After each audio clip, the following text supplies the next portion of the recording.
কয়েকদিনের বৃষ্টিপাত ও উজান থেকে নেমে আসা পাহাড়ি ঢলে রংপুরের কাউনিয়ায় তিস্তা নদীর পানি বাড়তে শুরু করেছে। কাউনিয়া পয়েন্টে বিপদসীমার খুব কাছ দিয়ে পানি প্রবাহিত হচ্ছে। এতে নদী পাড়ের মানুষের মধ্যে আতঙ্ক বিরাজ করছে। ইতিমধ্যে ডালিয়ায় তিস্তা ব্যারেজের ৪৪টি জল কপাট খুলে দিয়েছে কর্তৃপক্ষ। কাউনিয়া পয়েন্টে তিস্তার পানি প্রবাহ রেকর্ড করা হয়েছে ২৮.৬৩ সেন্টিমিটার, যা বিপদসীমার ০.১২ সেন্টিমিটার নিচ দিয়ে প্রবাহিত হচ্ছে।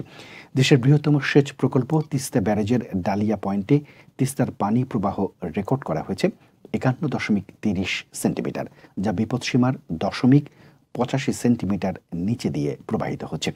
বর্ষা মৌসুমের আগে তিস্তায় পানি বাড়ায় নদী পাড়ের মানুষের মাঝে কিছুটা আতঙ্ক বিরাজ করছে। ভারতে বৃষ্টিপাতের পরিমাণ বেশি হলে উজান থেকে নেমে আসা ঢলে আমাদের এখানে নদীর পানি আরও বাড়তে পারে।